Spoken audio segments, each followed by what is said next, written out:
नाज़रीन, सियासी मैदान को सर्कस का तमाशा बनाने का सेहरा इन इत्तेहादी सियासी जमातों के सर जाता है जिन्होंने अपने सिर्फ एक मुखालिफ को ज़ेर करने के लिए अवाम के साथ साथ मुल्क के साथ भी खिलवाड़ किया और नतीजा ये निकला कि अब वही सियासी जमातें माइनस हो रही हैं और कप्तान फिर से अपने उसी मुकाम पर आ रहे हैं। दोस्तों, आज की ये वीडियो इमरान खान की सियासत में वापसी से मुतालिक है। इतलात जो हम आपसे इस वीडियो में डिस्कस करेंगे वो बड़ी दिलचस्प और शानदार हैं, लेकिन शायद ये इतलात कप्तान के मुखालिफिन को नागवार गुजरें। पहली खबर तो यह है कि इमरान खान को जिस मकसद के तहत सियासत से निकाला गया था और जिसने निकाला था इसकी अब अकल खुल गई है। वो मकसद भी बर्बाद हो गया और अब जिसने ये कारनामा तश्कील दिया था वही अब खान साहब को अडयाला जेल में ग्रीन सिग्नल दे रहे हैं और इस ग्रीन सिग्नल के साथ ही GHQ का गेट नंबर 4 भी खोल दिया गया।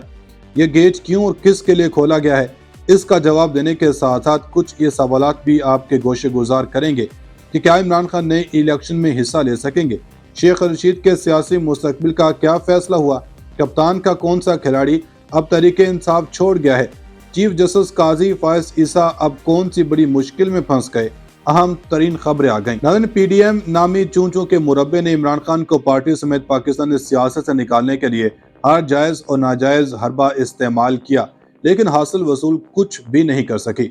इस्टेब्लिशमेंट को भी इस टोले ने हर हद तक जाकर खान साहब के खिलाफ इस्तेमाल करने की कोशिश की, लेकिन कप्तान जूं के तूं हौसले की दीवार बनकर साजिशी अनासर के सामने खड़े रहे। लेकिन अब हालात बदलने लगे हैं और ताकतवरों की सोच भी इसकी मिसाल कुछ इस तरह है कि अब वही कंधे कप्तान की जानिब बढ़ने लगे हैं ताकि इन्हें अवाम में लाकर अवाम के हालात को संवारा जा सके। जबकि इसके बरक्स कुछ ये खबरें भी आई हैं कि चीफ जस्टिस काजी फायज ईसा के खिलाफ एक नया महाज खोल दिया गया है और उधर कप्तान के एक अहम खिलाड़ी ने तरीके इंसाफ को अलविदा कहकर बड़ी बेवकूफ़ी कर डाली है। लेकिन यहाँ गौर तलब सवालात ये हैं कि किस खिलाड़ी ने PTI को छोड़ा है, क्या इसने भी कोई प्रेस कॉन्फ्रेंस की है, क्या ताकतवरों की जन्म से कप्तान को कोई ग्रीन सिग्नल मिला है, GHQ के 4 नंबर गेट किस मकसद के लिए खोला गया। बड़ी खबरों ने तहलका मचा दिया। इमरान खान का तगड़ा खिलाड़ी आज साथ छोड़ गया, अब कप्तान की चाल क्या होगी। ताकतवरों का नवाज शरीफ को एक और तोहफा, नून लीग की सारी ख्वाहिशें पूरी, शेख रशीद की माफी नामंजूर, दोबारा गिरफ्तारी का खतरा बढ़ गया, जस्टिस मुजाहिर नकवी का खड़ाक, चीफ जस्टिस काजी फैज ईसा फंस गए। नाज़रीन, पाकिस्तानी सियासत को कशीदगी में धकेलने वाली सियासी जमात नून लीग इस कदर खान फोबी में मुब्तला है कि कप्तान को अवाम के दिलों से निकालने की हर मुमकिन कोशिश कर रही है, लेकिन किसी तौर कामयाब नहीं हो रही। GHQ का गेट नंबर 4 क्यों खोला गया, इसका जवाब देने से पहले हम आपको बताते चलें कि सुप्रीम कोर्ट के जस्टिस मुज़ाहिर अली अकबर नकवी ने सुप्रीम जुडिशल काउंसिल की जानिब से भेजे गए शोकास नोटिस का जवाब देने के बजाय काउंसिल पर ही एतराज उठा दिया। चीफ जस्टिस पाकिस्तान काजी फैज ईसा के सरबराही में 27 अक्टूबर को होने वाले सुप्रीम जुडिशल काउंसिल के इजलास में जस्टिस मुज़ाहिर अली अकबर नकवी के खिलाफ रेफरेंस पर इन्हें शोकास नोटिस जारी करते हुए इनसे 10 नवंबर तक जवाब तलब किया था। ज़राए का बताना है कि जस्टिस मुज़ाहिर अली अकबर नकवी ने सुप्रीम जुडिशल काउंसिल के शोकास नोटिस का जवाब देने के बजाय काउंसिल की तश्कील पर ही एतराज़ उठा दिया है। ज़राए के मुताबिक जस्टिस मुज़ाहिर अली अकबर नकवी ने चीफ जस्टिस काजी फैज ईसा, जस्टिस सरदार तारिक और जस्टिस नईम अख्तर अफगान पर एतराज़ उठाया। चीफ जस्टिस पाकिस्तान काजी फैज ईसा के सरबराही में 27 अक्टूबर को होने वाले सुप्रीम जुडिशल काउंसिल के इजलास में जस्टिस मुज़ाहिर अली अकबर नकवी के खिलाफ रेफरेंस पर इन्हें शोकास नोटिस जारी करते हुए इनसे 10 नवंबर तक जवाब तलब किया गया था। ज़राए का बताना है कि जस्टिस मुज़ाहिर अली अकबर नकवी ने सुप्रीम जुडिशल काउंसिल के शोकास नोटिस का जवाब देने के बजाय काउंसिल की तश्कील पर ही एतराज़ उठा दिया। ज़राए के मुताबिक जस्टिस मुज़ाहिर अली अकबर नकवी ने चीफ जस्टिस काजी फैज ईसा, जस्टिस सरदार तारिक और जस्टिस नईम अख्तर अफगान पर एतराज़ उठाया। ज़राए का कहना है कि जस्टिस मुज़ाहिर नकवी ने सुप्रीम जुडिशल काउंसिल पर दर्ज रेफरेंस और शवाहिद का तमाम रिकॉर्ड भी मांग लिया।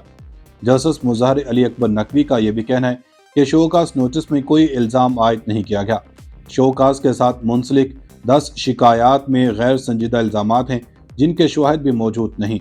ये कहने में हक बजानिब हों कि मेरे खिलाफ कार्रवाई सियासी ईमा पर हो रही है, मेरे खिलाफ कार्रवाई गैर कानूनी और नामुनासिब है।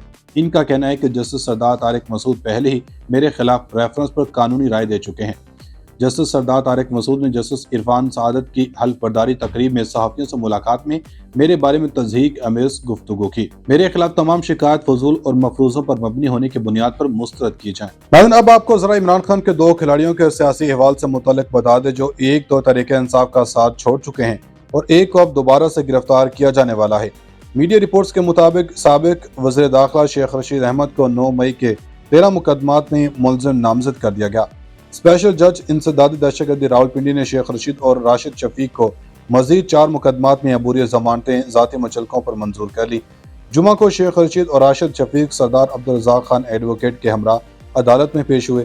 थाना आर बाजार GHQ हमला केस, टेक्सला, पाक कैंट और सदर कैंट में जमानत कबल अज़ गिरफ्तारी की इस्तदा की। वकील सरदार अब्दुल रज़ाक ने कहा कि शेख रशीद के खिलाफ सियासी इंतकाम खत्म होने का नाम नहीं ले रहा। शेख रशीद और राशिद शफीक के नाम अनगिनत मुकदमात में डाल दिए गए हैं। सरदार अब्दुल रज़ाक ने कहा कि हर रोज नए मुकदमे की खबर मिलती है। जज मलिक एजाज आसिफ ने कहा कि शेख साहब लगता है आपका चिल्ला उल्टा पड़ गया है। शेख रशीद अहमद ने कहा कि मेरे खिलाफ साबिका कोई मुकदमा नहीं, तमाम मुकदमा चिल्ले के बाद के हैं। IG पंजाब हाई कोर्ट में लिख कर दे चुके हैं कि शेख रशीद के खिलाफ पंजाब में कोई मुकदमा नहीं। सरदार अब्दुल रज़ाक ने कहा कि अब 9 मई के मुकदमों में तत्मा बयानात के जरिए मुलविस किया जा रहा है। अदालत ने शेख रशीद और अहमद और शेख राशिद शफीक की अबूरी जमानत 18 नवंबर तक मंजूर कर ली और इनकी तमाम दरख्वास्तें यकजा कर दी। उधर पाकिस्तान तहरीक इंसाफ के सीनियर रहनुमा और साबिक सीनियर सूबाई वजीर मियां असलम इकबाल के भाई मियां अमजद इकबाल ने PTI से लाताल्लुकी का ऐलान कर दिया। अमजद इकबाल ने कहा कि वो मज़ाहमत की सियासत पर यकीन नहीं रखते। PTI ने जो रास्ता इख्तियार किया वो मुल्क की तरक्की के मुखालिफ था। हमारा मकसद अवाम की बेहतरी के लिए अपना किरदार अदा करना है। PTI के किरदार की वजह से PTI को खैरबाद कहता हूँ। अमजद इकबाल का ये भी कहना था कि वो अपने भाई असलम इकबाल की जगह PP 171 से आज़ाद हैसियत से इलेक्शन में हिस्सा लेंगे। नाज़रीन, बात करते हैं GHQ के गेट नंबर 4 के खुलने की हकीकत से मुतालिक। इतलात कुछ यूँ है कि सदर ममलिकत डॉक्टर आरिफ अलवी ने कहा है कि मौजूदा आर्मी चीफ की तकर्री पर चेयरमैन PTI ने कोई मुखालफत नहीं की। चेयरमैन PTI ने मुझे कहा था कि बाजवा को पैगाम दो कि आर्मी चीफ लगाने की चॉइस और फैसला आपका है। जनरल फैज को आर्मी चीफ बनाने से मुतल्लिक मेरी और इमरान खान की कोई गुफ्तगू नहीं हुई। इंतखाबात तक आने वाले 3 महीने बहुत अहम है, बहुत ज़रूरी है दरगुजर के साथ एक दूसरे को यकजा किया जाए। यानी कि नाज़रीन, अब ऐसा लगता है कि इमरान खान को ताकतवरों की जानब से ग्रीन सिग्नल मिल चुका है कि अब मुज़ाकरात की तरफ बढ़ना चाहिए, अदा करना है। PTI के किरदार की वजह से PTI को खैरबाद कहता हूँ। अमजद इकबाल का ये भी कहना था कि वो अपने भाई असलम इकबाल की जगह PP 171 से आज़ाद हैसियत से इलेक्शन में हिस्सा लेंगे। नाज़रीन, बात करते हैं GHQ के गेट नंबर 4 के खुलने की हकीकत से मुतालिक। इतलात कुछ यूँ है कि सदर ममलिकत डॉक्टर आरिफ अलवी ने कहा है कि मौजूदा आर्मी चीफ की तकर्री पर चेयरमैन PTI ने कोई मुखालफत नहीं की। चेयरमैन PTI ने मुझे कहा था कि बाजवा को पैगाम दो कि आर्मी चीफ लगाने की चॉइस और फैसला आपका है। जनरल फैज को आर्मी चीफ बनाने से मुतल्लिक मेरी और इमरान खान की कोई गुफ्तगू नहीं हुई। इंतखाबात तक आने वाले 3 महीने बहुत अहम है, बहुत ज़रूरी है दरगुजर के साथ एक दूसरे को यकजा किया जाए। यानी कि नाज़रीन, अब ऐसा लगता है कि इमरान खान को ताकतवरों की जानब से ग्रीन सिग्नल मिल चुका है कि अब मुज़ाकरात की तरफ बढ़ना चाहिए।